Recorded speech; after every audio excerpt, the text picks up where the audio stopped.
afternoon, everyone. Good We're going to afternoon. call the Mental Health Recovery Services Board Trustee Meeting, April 21st, 2026. To order, please. And we'll move to the second agenda item, the roll call. Ms. Bell, Present. Mr. Albright, Present. Mr. Arnold, I'm here. Ms. Banks, Mr. Brown, Present. Ms. Carter, Ms. Crockett, Here.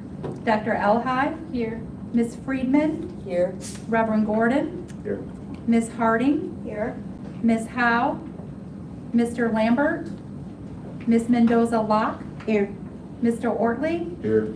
Ms. Rodriguez, Mr. Salas, Here. and Major White. Here. Thank you, trustees. We've got almost a full house. It's good to see everybody.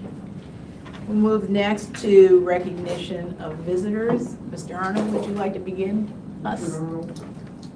Here. And then CJCC board staff. Amy Kirkmeyer, board staff. Welcome. Move on then to the trustee, this is the consent agenda, okay. Determination of items to be removed from the consent agenda.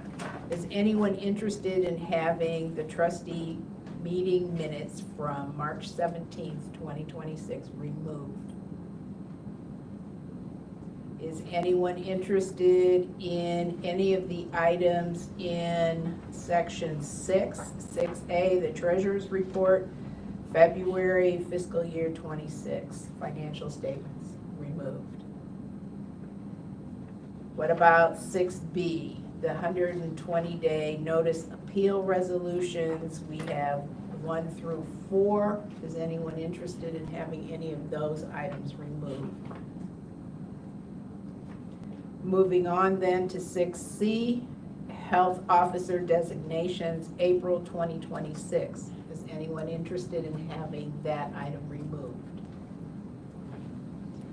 Moving on to 6D, Fiscal Year 2027, Projects for Assistance in Transition from Homelessness. Is anyone interested in having that item removed? Moving on to 6E, Independent Housing Habilitation Contractor. Is anyone interested in having that removed?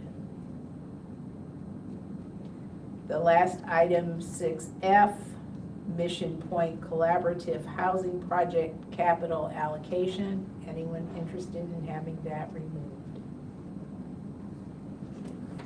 Okay.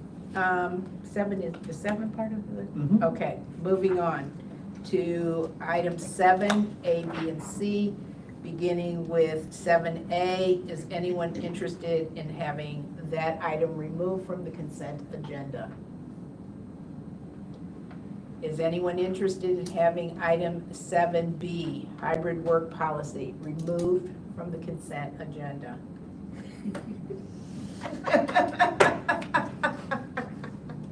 Going once, twice, okay. Item 7C, is anyone interested in having the opioid settlement 6 remnant defendants removed from the consent agenda? Okay, seeing no one wanting those things, 8 is 8 part of it? Nope. Okay, That's new. all right, so then if we could have a roll call, well, I guess we start with the motion on approving the consent agenda. Second. Okay, is there any discussion? If we could have a roll call, please, Mindy. Major White, Yes. Mr. Salas, Yes. Mr. Ortley, Yes. Ms. Mendoza Locke, Yes. Ms. Harding, Yes. Reverend Gordon, Yes. Ms. Friedman, Yes. Dr. Elhai, Yes. Ms. Crockett, Yes. Mr. Brown, Yes. Mr. Arnold, Yes. Mr. Albright. Yes. That's it. Okay, motion carries. Thank you. We'll move then to items 8, new concepts, independent audit request, and Jenny is going to present that to us. Yeah, it's on pages 20 and 21 of your packet.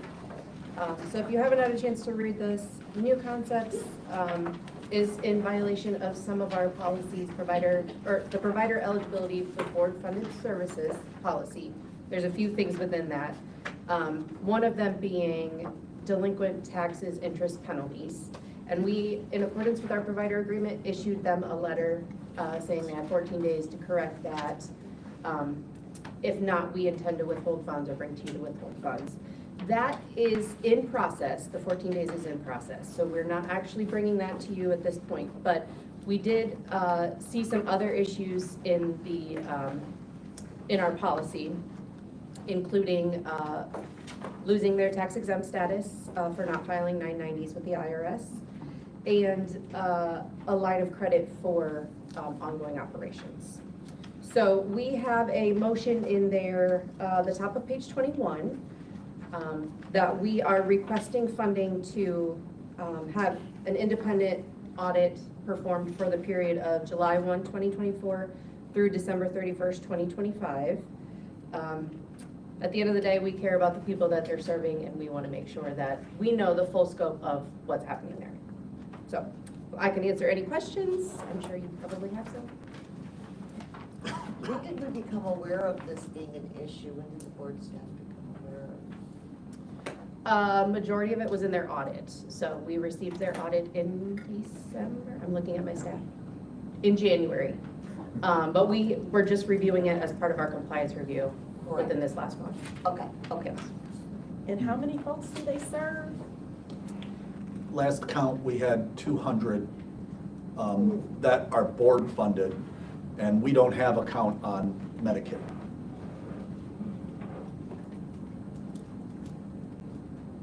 So the 40,000 is coming out of our fund? Yes. Have we withheld any funding from them? I may have missed something. Yeah, so that's what I was saying at the first part of the conversation. So our provider agreement, our current fiscal year 26 provider agreement states that if we wanted to withhold funding for a scenario such as this, Scott issued a letter. They have 14 days to make the correction, and then we will bring it to you for recommendation. And that is in process. The letter was sent last week. Thank you. Have they told us in any form that they're having, it sounds like financial challenges? Have they shared any of this information? We have had conversations.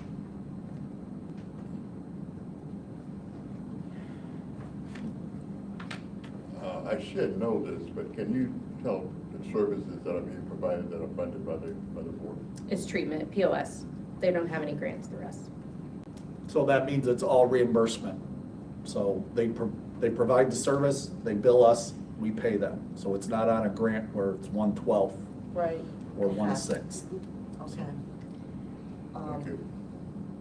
And they're consistently billing us, I guess, yeah. I do know that they had a little trouble with our implementation into Streamline. So I know that they were a little bit behind on that billing. They are catching up though. They are into it now, fully into it. And I think that probably would not make a difference. Okay. Would not make a difference in what?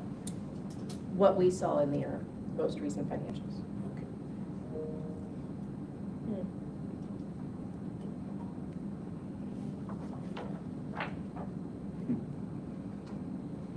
And when you reviewed the most recent financials from them, and it became apparent they hadn't filed their 990s, you said for how many years? It was 3.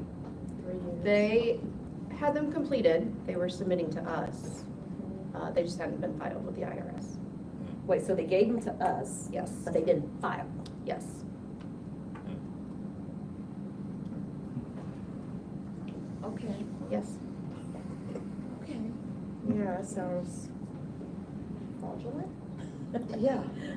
Ms. Hoffman, what's their budget? Total budget? From And how many us, staff do they have? do you want the services from us or their Their total budget, under the 990 I'll say fictitious, 990 they filed, because that goes to the IRS. They are, I want to say around seven and a They're a half big million. player? 7.5 million.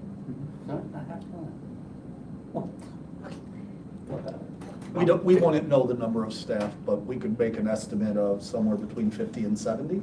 Yeah. That's significant. And they're moving forward, and you think that this will be, come together? Do you think they'll get it done in the 14 days? I mean, I guess That's just for the corrective action. They have to submit that. Okay, So the answer is we don't know. Okay. yep. The request is to clarify things we don't know yet. Okay. We clearly have concerns about their financial viability moving forward. There are payroll taxes that had been previously not paid that also fall into this mix with penalties and fines. And as you know, that is also a violation of our contract. So there are multiple things that we have concerns about.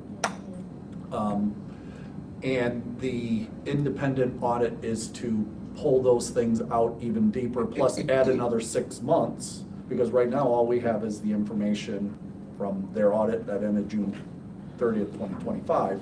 Adding another 6 months so that we can get a better handle on, they may not have been financially viable on June 30th, but what about now? And then what about the back billings, and what we might owe them? But the first line of responsibility is to those 200 folks. Sure. And our contract only allows us to issue a letter saying our intent is to withhold funds until we get a corrective action plan. Now, I'll remind you, we changed that language in fiscal year 27, so that when we come across these things in the future, if we ever do, I will be able to immediately withhold Yes. the payments, and then it'll come to you guys directly for a determination on if we should continue to withhold or release funds. I don't know if she asked, I couldn't hear, but do they have a board, I guess is what Yes, they do have a board. yes. And we have information that would suggest they have been aware of the issues.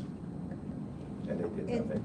they've completely. We're not clear on what they did and what they didn't do, but obviously, yeah. They've lost their nonprofit status altogether. Yes. yes. But they're tax exempt. They're tax status. exempt, yes, they're still nonprofit, they've lost their tax exempt status. They're two different things. Okay, okay, because I think that in my head, I was thinking about, we don't fund for profits. But also, I mean, in fairness, you file the 990s and they reinstate your tax exempt. Yes. So it's, Oh, it's just a matter of them filing their 990. yeah, I mean, they could choose not to, but now the hiccup might be is because you might owe some penalties and fines and fees on payroll taxes. Can you actually get that back or not? Now, if that was federally owed, probably not, but if they find a local or not. So Does our contract require them to consent or cooperate with the audit? Yes, Yes. it is in our contract, yes. And these irregularities, they didn't report to you, our staff found them in reviewing things? Yes, Thank you. I mean, it was in their financial statements, so they clearly gave it to us. And then as part of our compliance review, we had a conversation. But they didn't say, hey, look here. No. Okay. I move to go forward with the audit. Is there a second? Second. Is there any further discussion? I don't think it was discussed. Okay, roll call, please. Mr. Albright, Yes. Mr. Arnold, Yes. Mr. Brown, Yes. Ms. Crockett, Yes. Dr. Elhai, Yes. Ms. Friedman, Yes. Reverend Gordon, Yes. Ms. Hardy, Yes. Ms. Mendoza-Locke, Yes. Mr. Ortley, Yes.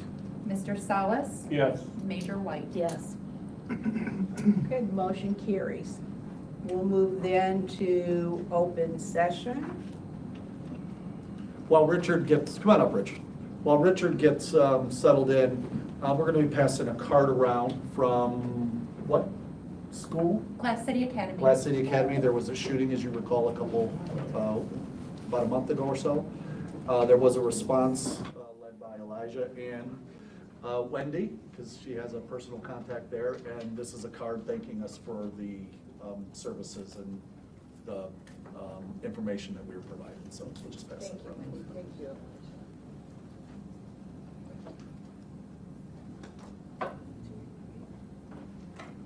Mr. Arnold? Attended county commissioners this morning. How's this for irony? Item 2 on the agenda was proclaiming April 22nd as Earth Day, and they had some speakers there, and they took pictures and they gave out awards and talked about the importance of saving our environment. The very next item on the agenda was Clerk of Courts. Apparently Lucas County has 35,373 boxes that are currently stored with somebody called Access Information Management, and they're running out of space. And I thought, how many trees had to be cut down to create 35,000? I did stay after the meeting, and I pointed out the irony, and they were not amused. Pete Gherkin did ask, what would it take to digitize this? And he was told, oh, about 10 million. So for the time being, we still are dealing with paper. Okay, and they are continuing to work with Forensic Evaluation Services of Fairfield, Ohio. They made it clear they're going slow on this. This is for common pleas court-ordered evaluations. They're not all in on this. They're going to see how they do. And if they perform competently, then they will go with them, and we will probably save a lot of money. I don't know. It's too early to tell. I attended the Public Safety Committee last week, and Zeph Center was scheduled to speak, but they left at the last minute. When I say last minute, they had to cross it out with a magic marker. The reason given, they haven't yet signed a memorandum of understanding for this crisis response team, whatever it is. They may reschedule in the future, but if they had been there, they would have been playing to a packed house because of the recent incident with Toledo Police. I can assure you that the chief and his people got a earful about the conduct of Toledo Police. Hopefully they'll reschedule that in the future. They have another safety committee meeting on the 21st of May. It doesn't have anything on the agenda here, so I'll see what happens there. And bear with me just for a moment. Today's an anniversary. It was 27 years ago today that Dr. Kahn was shot at Unison. Dr. Kahn was my psychiatrist. He was very popular. I knew him for years.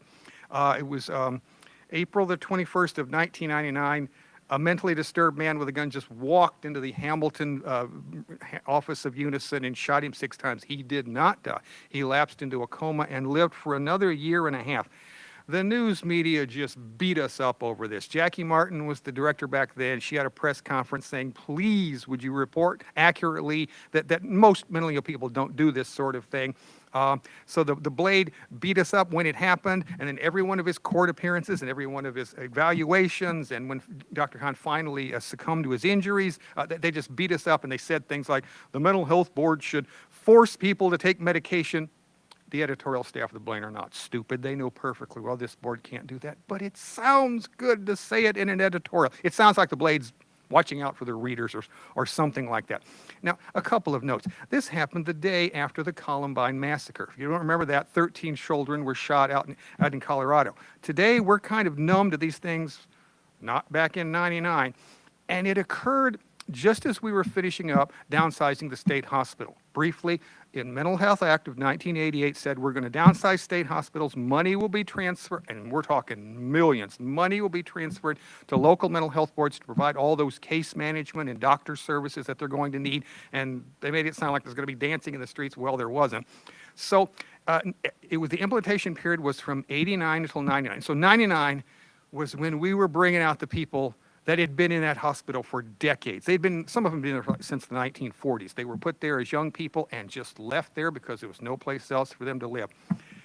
And I remember there's this one dirty trick that we pulled on them. They would be taken out to lunch at Olive Garden or someplace. And while they were at lunch, all of their possessions would be packed up at the state hospital, sent to an NPI apartment, and that's where they would be taken after lunch. It was either that or drag them out the door kicking and screaming because that was their home. And the staff of the hospital was like their family. And the thing I remember the most, I got an earful about it. The hospital staff were given strict instructions by their CEO. Don't mention this. You can't say goodbye. You can't say anything to them. It's almost like we abducted them. But that's what we needed to do in order to downsize that state hospital. And the wounding and eventual death of Dr. Khan, it was just a crushing blow to everyone. Like I said, he was my psychiatrist. It had a devastating impact on the whole system. But here we are today, and we're going through some tough times because of uncertainty with the federal government and the state government. But remember, back in 1990, it was no picnic either. This board's been through tough times before and survived, and will survive this. So indulge me. Thank you for listening. Okay, next on our agenda is an executive session to discuss personnel-related matters, specifically the executive director evaluation and compensation. The chair will entertain a motion for us to go into executive session. Is there a second? Second. We have a roll call, please, Wendy? Major White, Yes. Mr. Salas, Yes. Mr. Ortley, Yes. Ms. Mendoza-Locke, Yes. Ms. Harding, Yes. Reverend Gordon, Yes. Ms. Friedman, Yes. Dr. Elhai, Yes. Ms. Crockett, Yes. Mr. Brown, Yes. Mr. Arnold, Yes. and Mr. Albright. Yes. Ms. Carter. Ms. Carter, hello, welcome. And your vote? How are you voting? Yes. Yes, okay. Oh, okay, thank you. Okay, the motion carries. We'll adjourn to executive session. All right, you guys are gonna move into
chair is pleased to entertain a motion to come back into open session. So moved. Second.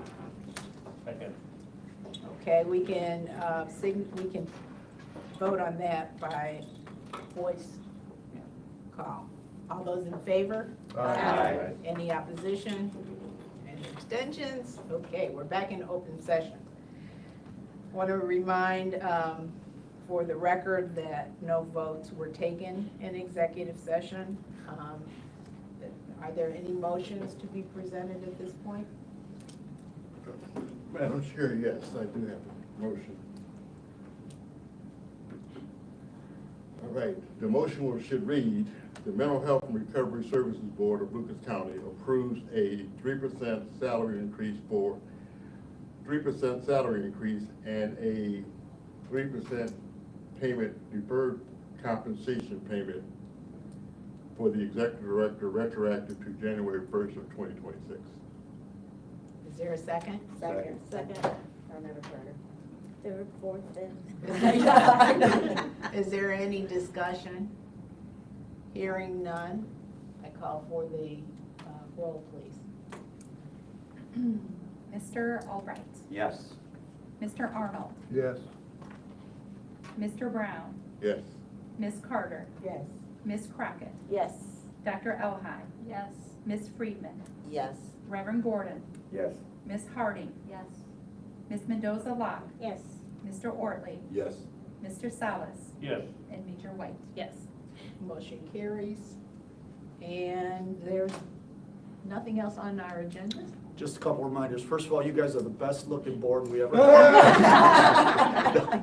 No, we have two reminders to register for the May 1st recognition breakfast and the April 28th priority services and populations meeting. I also want to make you aware of the fact that we are now scheduling a meet and greet and impromptu gathering with Dr. Gillette on the night before the 28th, so the 27th in the evening, that you'll all get an invitation to. Thought as long as we're going through this process and thinking about prioritization of services and populations, maybe the other community leaders might benefit from some of Dr. Gillette's insights. And so, you know, kind of like when we did the authors, just pulling community leaders together, same place, 5:30 to 7 over at Toll House. Little hors d'oeuvres and soft drinks, and just probably an hour, hour and a half of conversation. So we'll send something out. And the 28th starts at 9 o'clock here. Yes. Yes. That's it. And Zoom. Thank you. All right, we are adjourned.